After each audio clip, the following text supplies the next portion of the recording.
Então eu fico aqui na luz, né? Viu? Por isso que é bom estar na luz. Vamos estar na luz. Pastor Alex, vamos lá, para de enrolação, vamos lá. Apocalipse capítulo 15, queridos. Vamos lá que nós não temos muito tempo. Você para de enrolar. Versículo de número 1. Diz assim a palavra do Senhor. Tá? Acompanha aí comigo. E eu quero que você, se possível, grife, tá? Pega a tua Bíblia. Sua Bíblia sempre tem que estar assim, ó, marcadinha, tudo marcadinho, tá? Grife aí para nós. Vi no céu, é importante quando você vai ver que em momentos a Bíblia fala vi, em momentos fala ouvi, tá? No céu, na terra, é importante a gente tentar sempre enxergar o cenário para entender tanto o que quer ser dito como, né, da onde vem a mensagem, ok? Então, vi no céu, grifa isso. Outro sinal, grande e maravilhoso, 7 anjos com 7 últimas pragas. Então aqui a primeira ênfase que eu faço é que nessa visão que João vê, ele vê 7 anjos com 7 últimas pragas. E a boa notícia é que são as 7 últimas, queridos. Olha que coisa boa, né? 7 últimas, mas também vou te contar, viu? Antes não fosse, né? Não, tô brincando. Pois com elas se completa, e observe a palavra completa, a ira de Deus. Queridos, deixa eu dizer uma coisa aqui acerca do versículo 1. Às vezes, pelo fato de Deus ter o seu tempo certo, né, de promover a sua justiça e automaticamente em derramar a sua ira, muitas vezes nós temos uma visão errada de Deus. De um Deus, com o perdão da expressão, até mesmo desatento, condescendente, na linguagem mais contemporânea, né? Sei lá, ameno, né? Não. Deus, ele simplesmente nos dá chance em cima de chance, em cima de chance, em cima de chance. Para quê? Para a gente se arrepender, tá? E muitas vezes a gente não aproveita todas essas chances. Então aqui, o que acontece? Ele vê no céu o quê? Né? Um grande e maravilhoso sinal, que são 7 anjos com as 7 últimas pragas, pois com ela se completa a ira de Deus. Ou seja, realmente agora é um tempo de juízo e de derramar, não é de anúncio, mas agora de derramamento de sentenças, né, de juízo de Deus.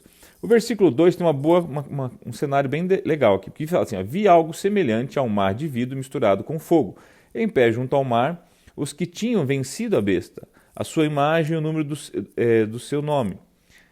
Eles seguravam a harpa que lhe havia sido dada por Deus e cantavam o cântico de Moisés, servo de Deus, o cântico do Cordeiro. Então aqui, né, tentando montar o cenário lá no céu, então ele estava enxergando lá no céu, ele vê diante do trono um mar como de vidro, com fogo, ou seja, né, e a gente pode ver, acho que foi em Apocalipse 4 ou 5, se eu não me engano, que fala, né, que diante do trono de Deus há como um mar de vidro. Ou seja, está bem claro que pessoas estavam lá no céu, no templo, diante do trono de Deus, dos seres viventes, enfim. E ali fala assim, muitas pessoas, né? Fala de muitas pessoas, e quem eram essas pessoas? Essas pessoas que venceram, né? Que não foram vencidas, né, pela besta, ou seja, não que receberam a imagem, que não adoraram a imagem, que não receberam o número, né, do seu nome, ok? Ou seja, está falando da multidão de salvos, irmãos. Então aqui, né, nós estamos vendo bem claramente que enquanto a ira, né, olha só, enquanto as taças estão sendo derramadas, tá, nós vemos diante lá do altar, né, diante do trono, do mar de vidro, uma multidão de pessoas, né, que não receberam. Então, aqui, por isso que eu falo, a gente nunca deve. Ontem eu falava para você assim, eu acho que, né, se prepare para o arrebatamento no final, porque se for no início, né, você está no lucro. Você vê, aqui dá a impressão que o arrebatamento já aconteceu, né? As pessoas já estão lá, é uma multidão de pessoas, tá? Mas há pessoas aqui também que não, em tese não foram arrebatadas, que vão receber agora a ira de Deus, enfim, e não necessariamente ainda é o fim, mas é quase o fim. Então assim, mas volto a dizer, o que importa é nós estarmos prontos e preparados, e sempre você vai ouvir eu frisando isso, ok? Vamos ver se tem mais alguma coisa interessante. Sim, ainda no versículo 2, queridos, essas pessoas, né, vi algo semelhante ao mar de vidro misturado com fogo, e em pé junto ao mar os que tinham vencido a besta, né, que não receberam não adoraram a sua imagem, nem receberam sua marca. Eles seguravam harpas que lhe haviam sido dadas por Deus. Então, queridos, acho que assim, você já chega no céu recebendo presentes, né? E aqui a gente vê assim que eles estavam segurando harpas dadas por quem? Por Deus, né? Deus já foi dando harpa. Então, o que a gente vê? A gente vê que o céu, irmãos, ele está, parece que constantemente regado e cercado por louvores, adoração. Sempre há uma canção, você percebeu? Sempre eles estão cantando, entoando um cântico. Por isso que a Bíblia fala assim que Deus habita no meio dos louvores. Eu acho que é o ambiente. O ambiente da habitação do Senhor, né, tem a ver com o louvor, com a adoração. Por isso que quando a gente faz o louvor e a adoração na igreja, não pode ser cantar uma música. Não, de jeito nenhum. Porque Jesus o Senhor não habita no meio de uma música, mas ele habita no meio da adoração, né, do louvor, do som sim, mas daquilo que procede, né, de um coração puro, limpo, maravilhoso. Tá? E aqui fala então que eles cantavam o cântico de Moisés, servo de Deus, e o cântico do Cordeiro, falando de 2 cânticos. E nós vamos então dar uma olhada no conteúdo, né, desses cânticos. Mas assim, antes disso, eu diria assim, o cântico de Moisés, lembrando lá do Velho Testamento, né, a gente tem falado que o livro do Apocalipse sempre tem como pano de fundo o livro de Êxodos e o de Gênesis também, mas nós lembramos que lá foi quando o povo então é tirado do Egito, né? Então há o cântico de Moisés, depois a gente vai ver também o cântico de Miriam, né, a irmã de Moisés, enfim, e aqui fala o cântico de Moisés e o cântico do Cordeiro. E agora então fala desse cântico, abre aspas, então começa e você vai lembrar de uma canção, né? Porque a gente canta bastante, é uma canção lindíssima, inclusive, fala: grandes e maravilhosas são as tuas obras, Senhor Deus Todo-Poderoso. Justos e verdadeiros são os teus caminhos, ó Rei das nações. Quem não temerás, ó Senhor, quem não glorificarás o teu nome? Pois tu somente és santo. Todas as nações virão à tua presença e te adorarão, pois os teus atos de justiça se tornaram manifestos. Lembra dessa canção? Grandes são as tuas obras, Senhor Todo-Poderoso, justos e verdadeiros são os teus caminhos, ó Rei das nações. Quem não temerá, quem não glorificará teu nome, ó Rei das nações. Ai, gente, é muito forte. Ai, glória a Deus, né? Ai, é muito bom. Queridos, eles vão estar cantando isso, porque isso que traz a identidade de quem é o nosso Deus. Primeiro, grandes e maravilhosas são as tuas obras. Queridos, assim como nós temos obras para fazer, o Senhor também está realizando obras. O Senhor está realizando obras grandes, inimagináveis. A palavra do Senhor fala assim, coisas grandes e firmes que não sabes. Grandes e maravilhosas são as obras, né? O Senhor Deus Todo-Poderoso. Lembrando que Ele é o Todo-Poderoso. Lembrando que a palavra pode até dizer que Satanás e seus demônios, eles têm poder. E tem. Você vai ver que é dado poder a eles, inclusive poder de fazer milagres, inclusive poder de fazer algumas coisas, mas há um Todo-Poderoso somente. E esse Todo-Poderoso é o Senhor. O Senhor é o Deus Todo-Poderoso. Tá? E não só isso, queridos. A palavra do Senhor fala assim, que Ele é o Todo-Poderoso e justo e verdadeiro. E justo, se você for ver aí nas suas, está com letra maiúscula. Por quê? Né? Isso aqui denota e exprime uma qualidade do seu caráter, né? Uma identidade que ele carrega com ele. Deus jamais será injusto, Deus jamais será condescendente às coisas erradas, ou ele vai pesar errado a balança. Não, ele é justo e verdadeiro. Tá? A palavra do Senhor fala assim, justo e verdadeiro são os teus caminhos. Então, queridos, mostra aqui o quê? Que nós temos um caminho a seguir, e é esse caminho de justiça, e sempre quando Deus quando eu falo assim, quando Deus começa a manifestar justiça na terra, queridos, quando Deus começa a colocar em ordem a sua vida, quando Deus começa a colocar em ordem a sua cidade, quando Deus começa a colocar em ordem o seu país, quando Deus começa a colocar em ordem a sua igreja, a sua denominação, né, é porque é um caminho, o caminho que é Cristo está chegando, e quando Ele chega, né, Ele estabelece, né, a sua identidade, a sua justiça, e eu louvo a Deus por isso, né?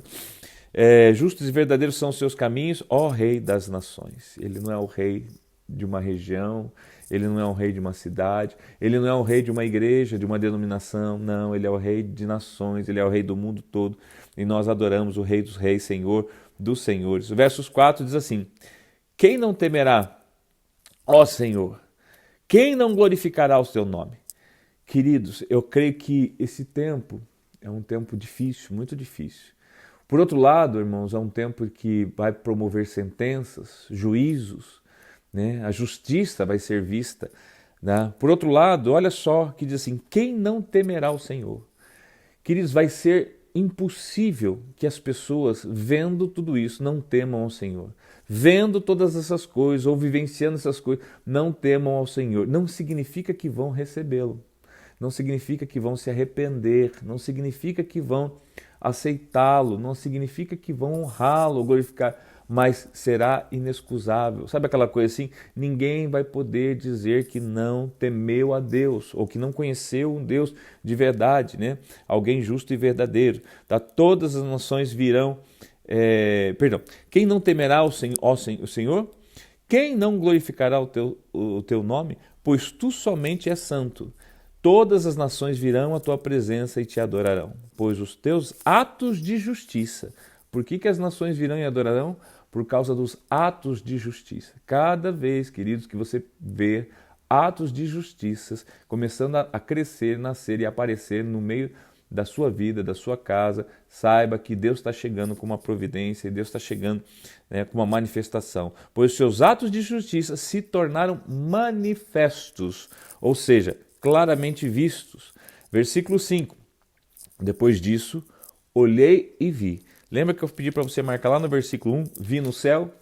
Então agora, você grifa aí, olhei e vi que se abriu nos céus santuário. Então nos céus é aberto um santuário. O tabernáculo da aliança, como tudo a gente está levando paralelamente, né, a nossa mente do Velho Testamento, do Êxodo, do Gênesis, do Êxodo e aqui no Apocalipse, então nós podemos sim correlacionar esse céu, né, o santuário, o tabernáculo da aliança, com aquele tabernáculo lá, a sua função, o seu objetivo, a porquê da existência dele, onde a presença do Senhor habitava no meio do seu povo. Então agora, depois disso, olhei e vi que abriu nos céus o santuário foi aberto, o tabernáculo da aliança, né, como aquele, ou seja, né, onde Deus está presente, né, saíram do santuário 7 anjos com 7 pragas. Agora então é visto 7 anjos saindo e com eles 7 pragas. Eles estavam vestidos de linho puro e resplandecente e tinham cinturões de ouro ao redor do peito. E aqui chama atenção, porque a gente sempre tem aquela visão do anjo com as 6 asas, com aqueles montes de olhos, né?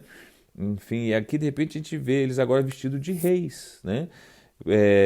Porque estão com linho puro, resplandecente. Normalmente isso aqui eram vestes dos reis. Verso 7. E um dos 4 seres viventes, né? Lembra lá que tinha lá o rosto de boi, o rosto de homem, de águia, né? E de homem, um dos seres viventes, deu aos 7 anjos 7 taças de ouro, cheias da ira de Deus. Então agora eles recebem 7 taças, essas taças cheias da ira de Deus.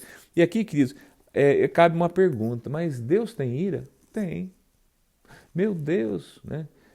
Mas não é pecado se irar? Não, o pecado, queridos, é você não reconhecer para que serve a ira. Né? Por isso que você tem ira, por isso que eu também tenho. Nós somos feitos à imagem e semelhança dele. A diferença é que quando nós estamos irados, nós executamos juízos fora de tempo. A gente pode ficar, a Bíblia fala assim, ireis, mas não pequeis. Porque você acha que a Bíblia diz assim, ireis? Ele está dizendo, você tem ira. Você foi feito à imagem e semelhança de Deus. Deus também tem ira. Só que a ira, entenda uma coisa, é algo, um sentimento, um atributo que é feito por um tempo específico da nossa vida. Há um tempo específico que você vai precisar dessa ira. Né? Quem sabe você vai precisar dessa ira para abrir a boca do jacaré e tirar o teu filho lá de dentro, né? Para expulsar uma legião de demônios. A ira você tem que entender que ela existe sim, é criada por Deus, o próprio Deus tem ira, você tem ira, tá? Mas apenas nós não podemos pecar. Ireis, mas não pequeis, ou seja, tenha ira, fique irado, não peque apenas. tá bom? Então não se sinta mais oprimido, não se sinta mais culpado, porque eu tenho uma ira dentro de mim, né? Porque eu sou uma pessoa muito irada. Qual o problema? Desde que você não peque por causa dela, tá tudo bem. E é por isso que você tem o Espírito Santo, para que ele lhe ajude nisso.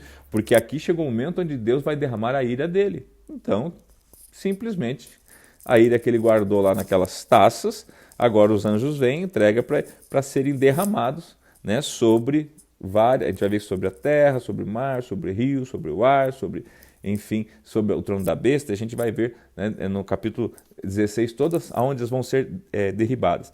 Mas então, verso 7. Um dos 4 seres viventes deu 7 anjos taças de ouro cheias da ira de Deus, que vive para todo sempre. O santuário ficou cheio, naquele momento o santuário ficou cheio da fumaça da glória de Deus e do seu poder, e ninguém podia entrar no santuário, enquanto não se completasse as 7 pragas dos 7 anjos. Aqui temos pelo menos 3 coisas. Primeiro, sempre quando Deus vem na sua plenitude ou totalidade, tanto no Velho Testamento a gente vê nas aparições, quando foi concluído o tabernáculo, né, encheu-se fumaça e ninguém pôde entrar lá, nem Moisés. Quando o templo, né, de Salomão também, né, ele se encheu de fumaça, as pessoas estavam lá, caíam na presença de Deus, porque Deus sempre quando ele se enche dessa fumaça, né, é um retrato da glória de Deus, da plenitude de Deus que está ali naquele lugar. E aqui diz assim: o santuário ficou cheio de fumaça da glória de Deus e do seu poder, e ninguém podia entrar no santuário. Aqui para nós traz uma segunda lição. O que significa se ninguém podia entrar no santuário? O santuário para nós hoje, a igreja, o templo, ele não significa muitas vezes um lugar de busca, de ir lá, vou pedir uma benção, vou lá interceder por você, vou lá orar por você, por nações, né? É um lugar de... Mas e como é que fica quando ele está fechado? Não pode ir. Ou seja, não pode orar. Não é tempo de pedir, não é tempo de interceder, não é tempo de rezar, não é tempo de orar, tá? Ele está fechado. Então, olha só, ele enche de fumaça da presença dele e diz, ninguém podia entrar no santuário. Enquanto, mas por quê? Né? E por quanto tempo? Enquanto não se completasse as 7 pragas dos 7 anjos. Ou seja, até que fosse derramado a ira de Deus sobre todo o que precisava, tudo aquilo que vem agora no capítulo 16. Mas o que eu quero pontuar aqui? Então aqui fica um alerta para você que fala que é acostumado assim, a hora que a coisa pega, eu corro para Deus. A hora que eu fico sem emprego, eu corro para Deus. A hora que eu fico doente, eu corro para Deus. A hora que eu vejo o céu tremer, escurecer, a lua, enfim, o sol, a lua virar em sangue, aí eu corro para Deus. Eu quero dizer uma coisa para você, eu tenho tempo de correr para Deus, é agora, é hoje. Sabe por quê? Porque quando vier a ira de Deus, ele fecha o santuário. Aí não é tempo de intercessão. Aí não é tempo de clamor. Aí não é tempo de adoração. Aí não é tempo de oração. Não, é tempo de aguardar. Aguardar ele abrir o tabernáculo, o santuário de novo. E isso só vai acontecer depois que a ira dele for lançada sobre a terra. Ou seja, não há mais tempo de intercessão, queridos. O tempo de interceder é agora. O tempo de orar é agora. O tempo de clamar é agora. O tempo de jejuar é agora. O tempo de se arrepender é agora. Mas chegará o tempo da ira de Deus. É aquela coisa assim... Você está irado e não aguentou e explodiu. Naquela hora você percebeu que não adianta uma pessoa irada, não adianta alguém se ajoelhar diante de você, você está irado. Você fica cego, você não vê mais nada, não é mais tempo. Não é tempo mais de pedir clemência. Não é mais tempo. Não, quando a ira é liberada, queridos, não é hora de... Não, você tem que fazer isso antes de acontecer. Então, queridos, perceba os sinais, perceba, né, e se arrependa. Volte para Jesus, deixa Ele tomar o teu coração, né, conserta a tua vida com Jesus enquanto há tempo, né, e que Ele tem ouvidos para ouvir, ouça o que o Espírito diz às igrejas, tá bom? Queridos, então agora chegamos no capítulo 16, tá, que eu tenho muita vontade de iniciá-lo, porém eu acho que ele é muito precioso para nós sairmos correndo, então eu gostaria de fazê-lo amanhã. Mas eu queria deixar o primeiro versículo aqui já para você ir pensando, porque começa assim, então ouvi uma forte voz. Então aqui ele não começa mais com o verbo ver, né? Nem olhar e nem ver. Agora ouvi. Então agora João está ouvindo e não vendo, tá? Então ouvi uma forte voz que vinha do santuário e dizia aos 7 anjos, vão derramar sobre a terra 7 taças da ira de Deus. Chegou a hora que vocês Então a ira está sendo liberada. Então agora, irmãos, não é hora de entrar mais no santuário. O santuário está fechado, viu? Fechou para balanço, fechou. Tá? Não adianta orar, não adianta interceder. Agora não. Agora é hora de você receber, tá, o que a ira de Deus e, né, literalmente seja o que Deus quiser. Tá? Se Deus quiser, nós não vamos estar aqui, em nome de Jesus. Eu quero crer assim. Tá? Mas haverá pessoas aqui, né, que titubearam, que perderam o ônibus, que perderam, né, o trem, que perderam, né, a carruagem de fogo e ficaram porque foram arrogantes, presunçosos, prepotentes e não reconheceram o Senhor. Mas eu quero acabar então nossa devocional de hoje declarando, né? Ó Rei das Nações, quem não temerá o teu santo nome, né? Quem não glorificará o teu santo nome, né? Grandes são as tuas obras, Senhor Todo-Poderoso, justos e verdadeiros são os teus caminhos. Ó Rei das Nações,